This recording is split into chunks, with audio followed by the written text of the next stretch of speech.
সকালে ঘোষণা করা হয়েছে এবং এই ফলাফলে আমরা যেটা দেখেছি এবং মিডিয়ার মাধ্যমে পুরো দেশ দেখেছে যে ছাত্র শিবির সমর্থিত যে প্যানেল ছিল ঐক্যবদ্ধ শিক্ষার্থী জোট, তারা কিন্তু অধিকাংশ সংখ্যাগরিষ্ঠতা পেয়েছে। আমি যদি বলি 28টি পদের মধ্যে 23টি পদে ছাত্র শিবির সমর্থিত প্যানেল জয়লাভ করেছে এবং নতুন ভিপি নির্বাচিত হয়েছেন সাদিক কায়েম, জিএস হয়েছেন SM ফরহাদ এবং AGS মহিউদ্দিন খান। এই মুহূর্তে আমি আছি ডাকসু ভবন যেটি রয়েছে সেটির ঠিক সামনে এবং এই ডাকসু ভবনটা আপনাদেরকে একটু ঘুরিয়ে দেখতে চাই এবং তার আগে এই ক্যাম্পাসের সম্পর্কে একটুখানি বলে রাখি যে আজকে যেহেতু ক্যাম্পাসের কার্যক্রম বন্ধ আছে, আজকে পরীক্ষা ক্লাস সব কিছুই বন্ধ, তাই ক্যাম্পাসের পরিবেশ একদমই ঠান্ডা।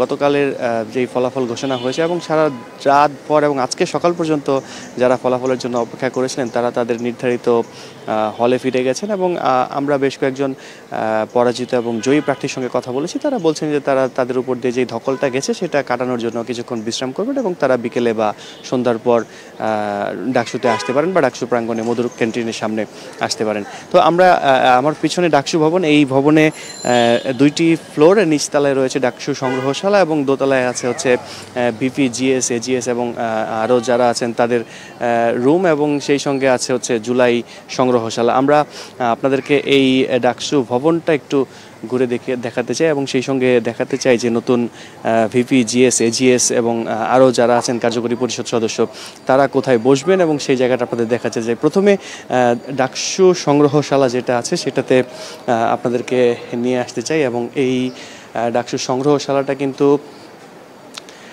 ডাকসু শুরু থেকে এখন পর্যন্ত বিভিন্ন কিছু এখানে সংগ্রহ করে রাখা হয়েছে এবং এই সংগ্রহশালাতে যখনই এটা একদম শুরু থেকে আমি যদি বলি যে ঢাকা বিশ্ববিদ্যালয় সংসদ যবে থেকে শুরু হয়েছিল সেই তখন থেকে কিছু কিছু করে এই সংগ্রহশালা এখানে সংগ্রহ করা হয়েছে এবং এখানে আমরা শহীদ আসাদ, কর্নেল তাহের, তারপরে আমি যদি আপনাদেরকে একটু বলি যে প্রথম শহীদ মিনার যেটা ছিল সেটির ছবিও এখানে আছে। তারপরে এই সব কিছু মিলে বা এই যে বিভিন্ন সময়ে রাষ্ট্রভাষা বাংলার দাবিতে যখন আন্দোলন হয়েছিল, সেই সাথে আরও বিভিন্ন আন্দোলন যখন হয়েছিল, সেই সব কিছুর একটা স্মৃতি বা সব কিছুরই একটা সংগ্রহ এখানে রাখা আছে। এখানে আমরা পুরো এই সংগ্রহশালাটাকে আপনাদেরকে একটু ঘুরিয়ে দেখাবো এবং সেই সঙ্গে এর সম্পর্কে কিছু তথ্য আপনাদেরকে জানাবো।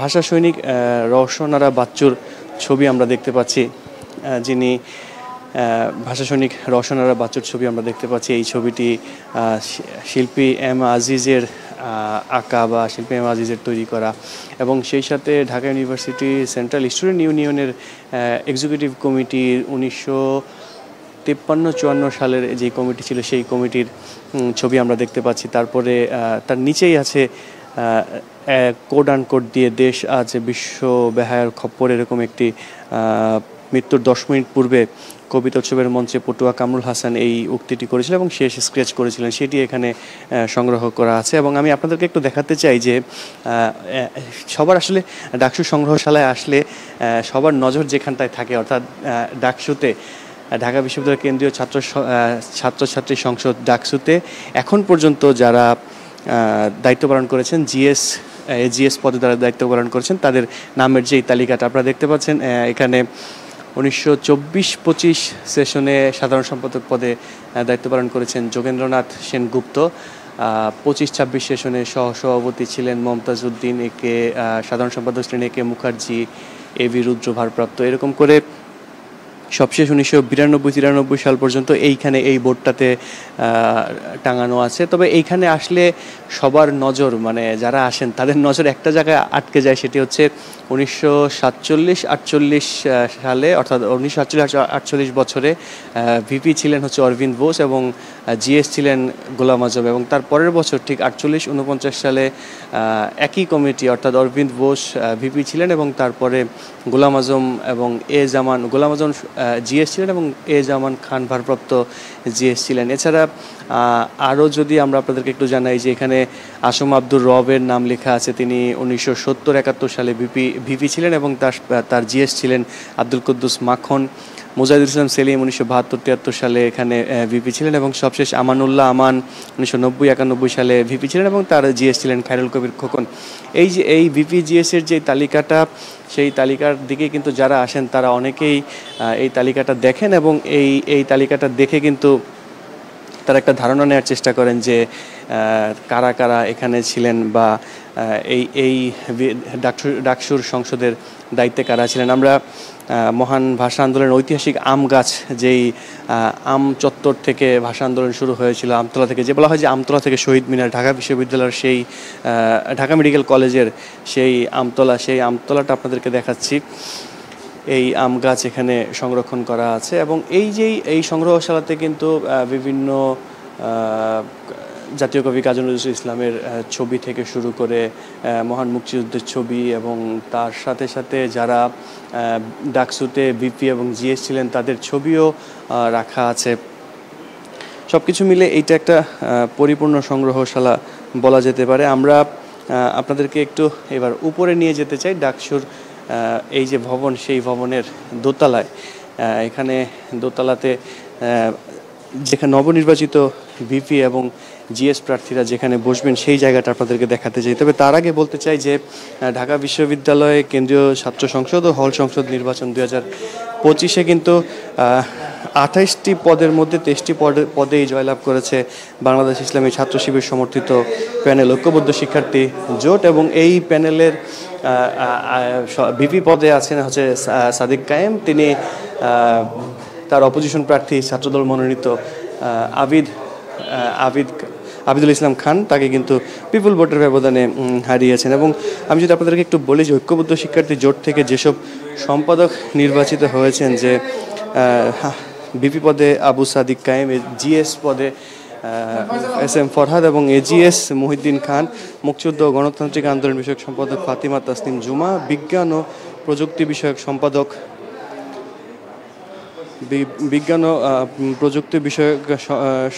সম্পাদক হচ্ছে Iqbal Haider, common room, reading room, cafeteria সম্পাদক উম্মে সালমা।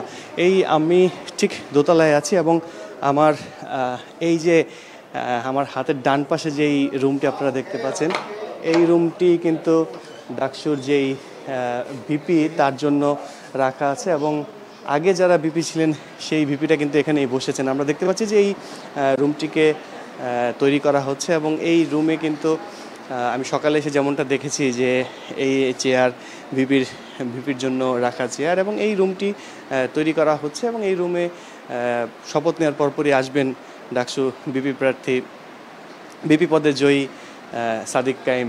এবং এখানে আমরা সবশেষ দেখেছি গত 2019 সালে যে নির্বাচন হয়েছিল, সেই নির্বাচনে ভিপি পদে জয়লাভ করেছিলেন নুরুল হক নূর। তিনিও কিন্তু এখানেই বসেছেন, এবং এখানে বসে তিনি তার দায়িত্ব পালন করেছেন, এবং সেই জায়গাটাতে সাদিক কায়েম বসবেন, এবং তার জন্য দীর্ঘদিন প্রায় 5 বছর এই রুম অব্যবহৃত ছিল, এবং যার কারণে কিছু প্রয়োজনীয় সংস্কার করা হচ্ছে। সেই সংস্কারগুলো শেষে যখন শপথ পাবেন, সেই শপথের পরেই কিন্তু তিনি এখানে আসবেন। তার পাশেই যে রুমটি রয়েছে সেটি হচ্ছে সাধারণ সম্পাদক, অর্থাৎ জিএস এর রুম। আপনারা দেখতে পাচ্ছেন নেম প্লেট লাগানো আছে, সাধারণ সম্পাদক ঢাকা বিশ্ববিদ্যালয় কেন্দ্রীয় সংসদ ডাকসু। এই ভিপির পাশের রুমটি হচ্ছে জিএস এর রুম, অর্থাৎ নবনির্বাচিত জিএস SM ফরহাদ এই রুমে বসবেন, এবং এই রুমটিও আমরা দেখতে পাচ্ছি যে একটু এলোমেলোভাবেই পড়ে আছে, এবং সেই রুমগুলোতে এখানকার ডাকসু ভবনের যারা দায়িত্বে আছেন, অফিসের যারা আছেন, তারা কিন্তু এইটা পরিষ্কার করছেন, এবং প্রয়োজনীয় সংস্কার যেগুলো আছে সেই সংস্কারগুলো সেরে নিচ্ছেন। আমি যদি একটু উপরে দেখাই, সাধারণ সম্পাদক প্রার্থী যারা আছেন তাদের কয়েকজনের ছবি এখানে লাগানো আছে। জিএসের যে রুম, সেই রুমেই ছবি টাঙানো আছে। এর মধ্যে আছে হচ্ছে শফি আহমেদ, তিনি 1966-67 সালে ডাকসুর সাধারণ সম্পাদক ছিলেন। তারপরে আছে আমরা মতিয়া চৌধুরীর ছবি দেখতে পাচ্ছি, এবং আছে মোর্শেদ আলী, তার পাশে আছে হচ্ছে KM ওবায়দুর রহমান, তার পাশে এরকম যারা ডাকসুতে দায়িত্ব পালন করেছেন তাদের অল্প কয়েকজনের ছবি এখানে টাঙানো আছে। সব মিলিয়ে নবনির্বাচিত ভিপি, জিএস বা ডাকসুর নেতৃত্বে যারা আসবেন তারা যেখানে বসবেন তাদের অফিস যেটাকে বলা হচ্ছে সেই অফিসটা কিন্তু ঠিকঠাক করা হচ্ছে। আমি আপনাদেরকে আরেকটু দেখাতে চাই, জিএস এর পাশের রুমটাই হচ্ছে সহসাধারণ সম্পাদক অর্থাৎ এজিএস এর রুম এটা। এখানেও ঠিক নেমপ্লেট বোর্ড লাগানো আছে, সহ সাধারণ সম্পাদক ঢাকা বিশ্ববিদ্যালয়ের কেন্দ্রীয় ছাত্র সংসদ ডাকসু। পরপর 3টা রুম, ভিপি, জিএস, এজিএস, এবং এই আগে যেটা বলেছিলাম যে এই রুমগুলো কিন্তু সংস্কার করা হচ্ছে এবং এইখানেই বসবেন নবনির্বাচিত এজিএস মুহিউদ্দিন খান। তার রুমটা সকালে আমি যখন দেখেছিলাম তখন অনেকটা এলোমেলো ছিল। এর পরে নবনির্বাচিত প্রার্থী যারা নির্বাচিত হয়েছেন তারা কিন্তু এখানে আসবেন, বসবেন এবং সেই অনুযায়ী এই রুমটা তৈরি করা হচ্ছে, এই রুমগুলো তৈরি করা হচ্ছে। সাদিক কাইম, SM ফরহাদ, মোহাম্মদ মহিউদ্দিন ছাড়াও কিন্তু এখানে আরও কয়েকজন প্রার্থীর বা আরও কয়েকজনের রুম আছে। তার পাশের যে রুমটা এটা হচ্ছে ঢাকা ক্রীড়া সম্পাদক এবং সাহিত্য সম্পাদকের রুম। এই রুমে ক্রীড়া এবং সাহিত্য সম্পাদক বসবেন, অর্থাৎ ক্রীড়া সম্পাদক পদে জয়লাভ করেছেন আরমান হোসেন এবং সাহিত্য বিষয়ক সম্পাদক পদে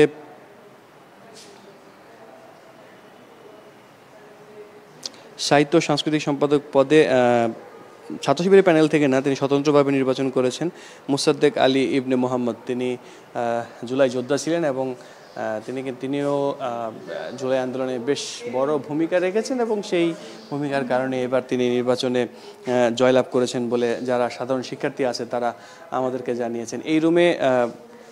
এই রুমটাও সাজানো হচ্ছে বা সংস্কার করা হচ্ছে।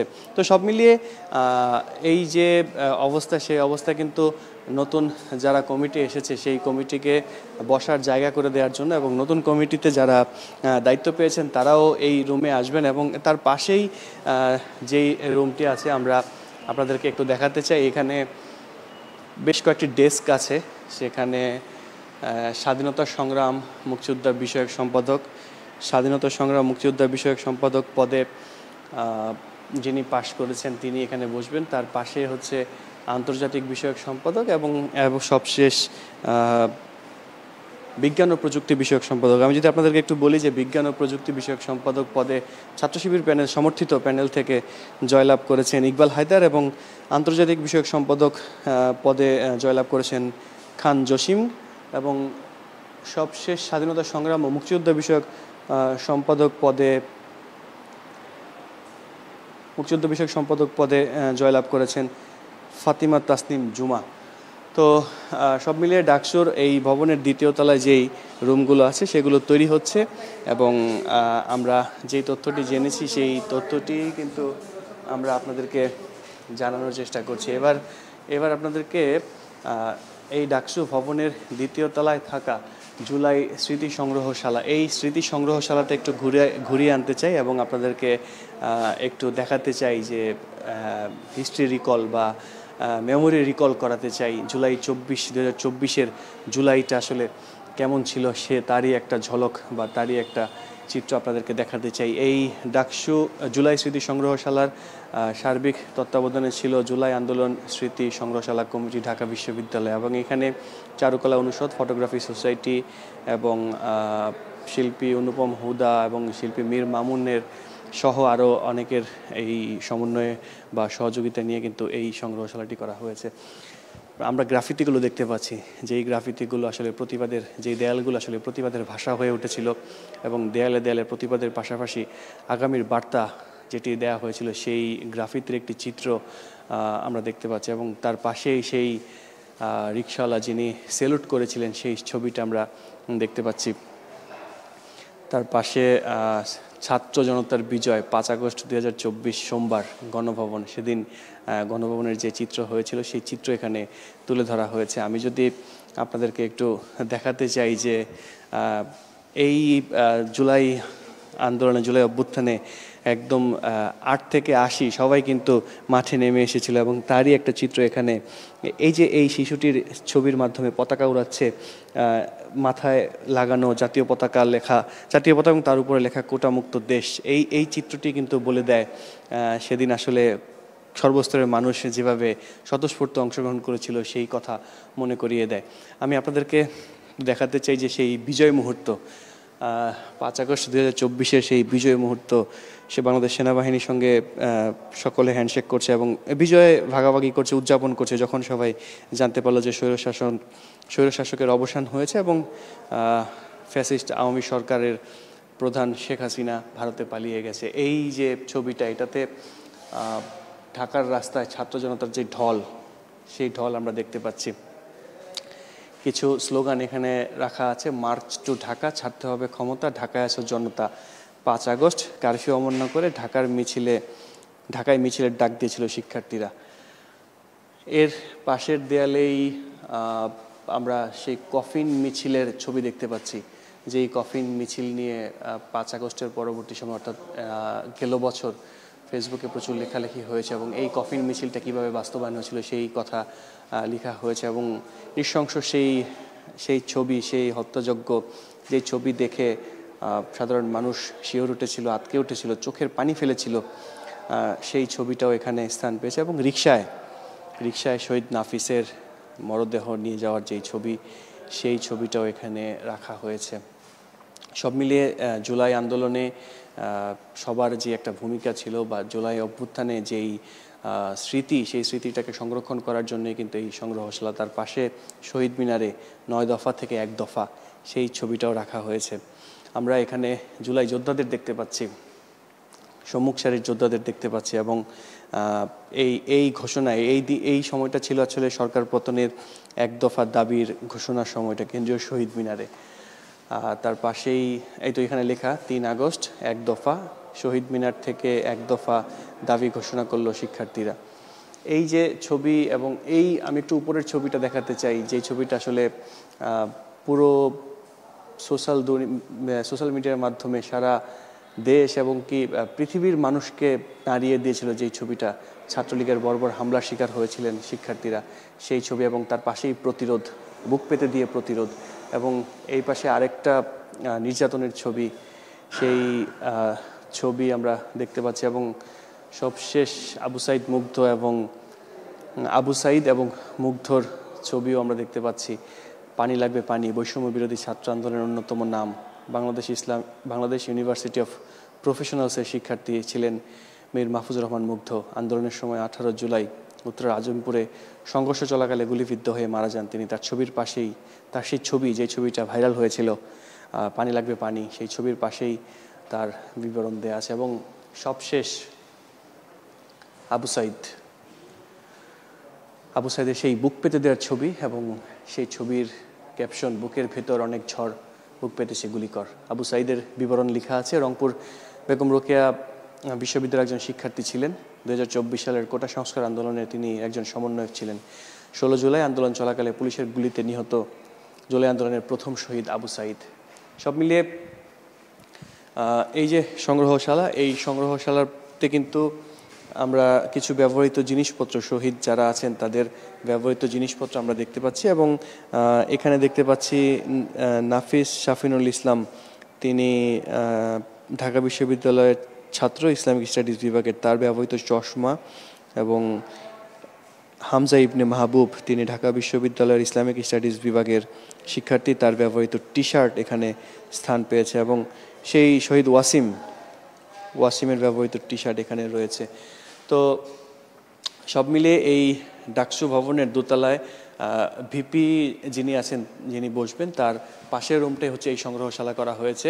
এই সংগ্রহশালাতে যারা আসেন, তারা এই ডাকসু ভবনে যারা আসেন, তারা কিন্তু এই সংগ্রহশালাটা ঘুরে দেখেন এবং জুলাইয়ের যেই স্মৃতি, সেই স্মৃতিগুলো রিকল করেন। এবং জুলাইয়ের যেই চেতনা বা জুলাইয়ের যেই শিক্ষা সেটা ধারণ করে এগিয়ে যান। তো ডাকসু ভবনে ভিপি, জিএস, এজিএস যে ছবি আমরা দেখাচ্ছিলাম, তাদের রুম আমরা যাকে দেখাচ্ছিলাম আপনাদের, সেইটা কিন্তু আস্তে আস্তে রেডি হচ্ছে এবং আজকে বা কালকের মধ্যে আমরা জেনে যাব তাদের কবে শপথ পড়ানো হবে। শপথের পর কিন্তু তাদের দায়িত্ব নিয়ে তারা এই রুমে আসবেন বলে আমরা জেনেছি। তবে আজকের মতো অবস্থা হচ্ছে ক্যাম্পাসে এখনও পুরোপুরি ঠান্ডা, ক্যাম্পাসে কোনো উত্তেজনা নেই, যেহেতু ক্লাস এবং পরীক্ষা কার্যক্রম বন্ধ রয়েছে, তাই ক্যাম্পাস পুরোপুরি নীরব।